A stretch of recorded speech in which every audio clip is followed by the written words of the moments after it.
नमस्कार, आप देख रहे हैं गंगाजल न्यूज और मैं हूं आभा सोनी। लॉकडाउन जैसे हालात का सामना कर रही जनता से अनुशासन की उम्मीद लगाना सरकार को भारी पड़ रहा है।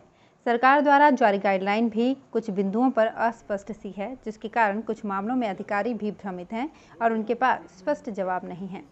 जन अनुशासन पखवाड़े के आज दूसरे दिन भी बाजार में माहौल अच्छा नहीं रहा। बाजार जब कुछ संभलने लगा था और वैवाहिक सीजन से कुछ आर्थिक हालात संभलने की उम्मीद जगी थी, सरकार ने उम्मीदों पर पानी फेर दिया। सरकार के लिए जिंदगी प्राथमिकता है, लेकिन आम आदमी भी भूखे नहीं मरना चाहता। दुकानदारों में इस बात को लेकर भी रोष है कि कुछ दुकानें सरकार ने खोलने की इजाज़त दी है और कुछ नहीं।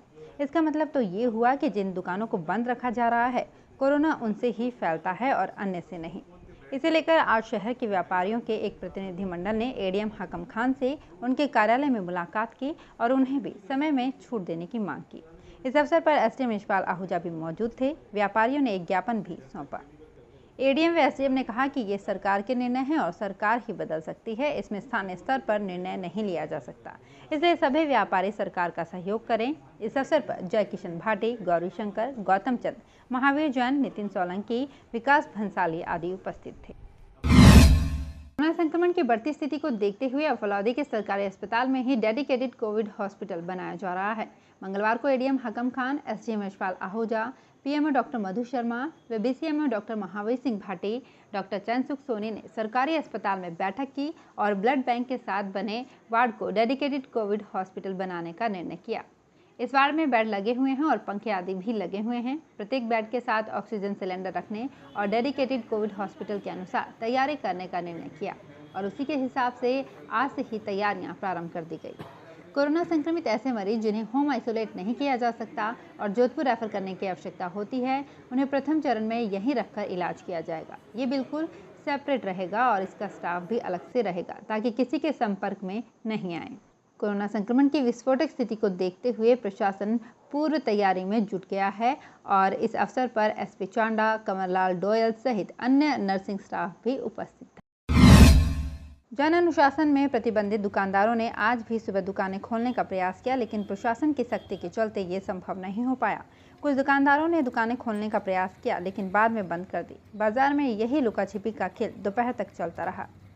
एडिशनल एसपी दीपक कुमार शर्मा व डीएसपी पारस सोनी ने पुलिस जाब्ते के साथ शहर में पैदल गश्त की। पुलिस थाने से होकर नई सड़क, कचहरी रोड, पत्थर रोड, भैया नदी आदि क्षेत्रों में पुलिस जाब्ते ने गश्त की। जो दुकानें खुली मिली उनके चालान काटे। कुछ दुकानें ऐसी भी मिली जिन्होंने बाहर शटर गिरा रखा था लेकिन अंदर ग्राहक बैठा रखे थे। ऐसे दुकानदारों के विरुद्ध भी कार्रवाई की गई। सीआई राकेश ख्यालिया ने बताया कि शहर में अभियान के दौरान गैर जिम्मेदार नागरिकों के चालान किए गए और समझाइश भी की। ये सभी ध्यान से सुने, 5 बजते ही बंद हो जाएंगे सभी दुकानें। 5 बजे के बाद अगर जो अनुमत दुकानें हैं वो चालू रहेगी तो उनके खिलाफ कानूनी कार्रवाई की जाएगी। आप लोग बेफालतू नहीं घूमे भाई, ये बाइक मोटरसाइकिल पे जो घूम रहे हैं बेफालतू नहीं घूमे। इस दौरान कुल 74 चालान काटे गए, जिसमें बिना मास्क के 42, सार्वजनिक स्थान पर थूकने के 23 और 9 चालान सामाजिक दूरी नहीं रखने पर काटे गए। ये बेफालतू घूमने वाले बेफालतू नहीं घूमे और मास्क पहन के घूमे और जो अनुमत दुकानें हैं वही चालू रखें। 5 बजे के बाद जो परमिसेबल दुकानें हैं वो भी बंद रहेगी और जो ठेले वाले हैं वो भी एक जगह स्थायी नहीं रहेंगे। आप लोग गलियों में घूम सकते हैं 8 बजे तक ठेले वाले।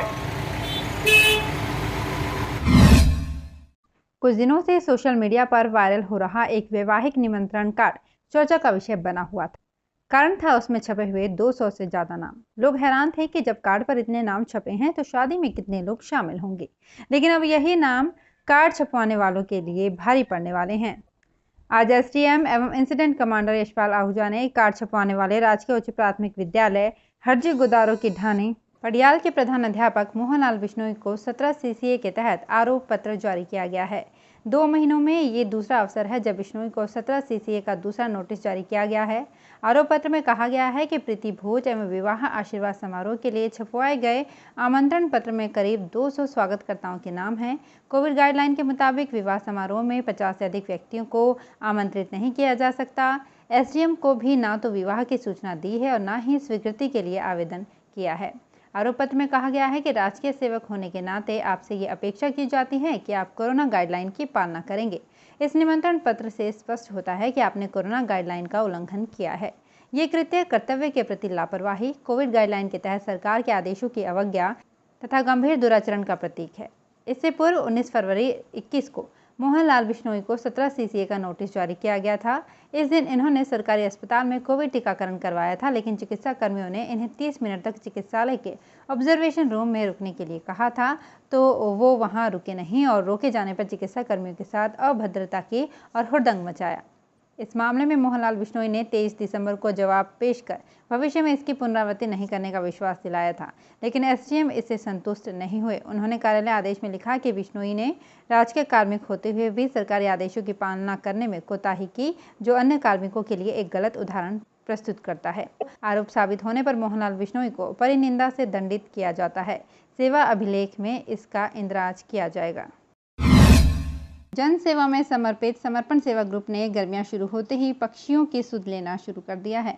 पक्षियों के लिए परिंदे लगाए जा रहे हैं और खाने के लिए भी व्यवस्था ग्रुप द्वारा की जा रही है। अध्यक्ष मीनाक्षी जैन ने बताया कि भूमिया जी, ओम बन्ना, मोक्षधाम आदि स्थानों पर चिड़ियों व अन्य पक्षियों के लिए मिट्टी के परिंदे लगाए गए हैं। इस सेवा कार्य में मीनाक्षी जैन के अलावा उर्वशी, अनामिका थानवी, जयश्री, पूजा, संदीप शर्मा, दीपक जैन और प्रकाश आदि ने सहयोग किया।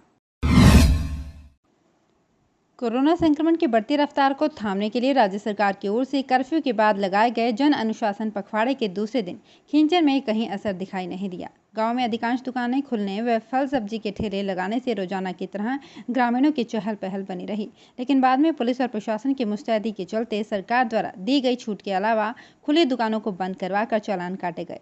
जिन दुकानों के बाहर से लॉक नहीं लगे हुए थे, उन दुकानों को खुलवाकर लॉक लगवाकर बंद करवाया गया। फलौदी DSP पारस सोनी बस स्टैंड एवं मुख्य बाजार में व्यवस्था का जायजा लेने के बाद दुकानदारों को आवश्यक दिशा निर्देश दे रहे थे और दूरी बनाए रखने एवं मास्क पहनने के निर्देश भी उन्होंने दिए। पुलिस प्रशासन ने सख्ती दिखाते हुए पारस सोनी एवं उनकी टीम द्वारा चालान काटे।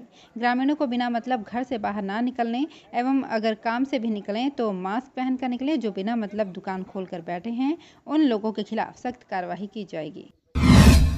खींचन गांव में PNB बैंक में कोरोना संक्रमित कर्मचारी आने से बैंक 3 दिनों के बाद आज खुला। ग्रामीण एवं आसपास के दर्जनों गांव के लोग परेशान हो रहे थे। 3 दिन से रुके काम को करने के लिए सुबह से बैंक के आगे ग्राहकों की कतार लगी रही। बैंक के आगे लगी ग्राहकों की भीड़ में किसी प्रकार का सोशल डिस्टेंसिंग नहीं था। कईयों के मास्क भी नहीं लगे हुए थे। उपखंड मुख्यालय बाप सहित ग्रामीण क्षेत्रों में आज दिन भर मौसम का मिजाज बदलता रहा। सुबह से ही आकाश में बादल छाए हुए थे। दोपहर बाद तेज हवाओं का दौर प्रारंभ हुआ। शाम करीब 5 बजे बाप में हल्की बूंदाबांदी प्रारंभ हुई। बूंदाबांदी से आमजन को गर्मी से थोड़ी राहत जरूर मिली। ग्रामीण क्षेत्रों में ननेऊ, जांबा की ढाणी, मोटाई में भी हल्की बूंदाबांदी होने के समाचार मिले हैं। नोखड़ा गांव में आज शाम को बरसात के साथ जोरदार ओलावृष्टि हुई। कांग्रेस नेता हरभज नोखड़ा ने बताया कि ओलावृष्टि से किसी प्रकार के नुकसान की सूचना अभी तक नहीं है, लेकिन इससे मौसम में जरूर कुछ बदलाव आया है।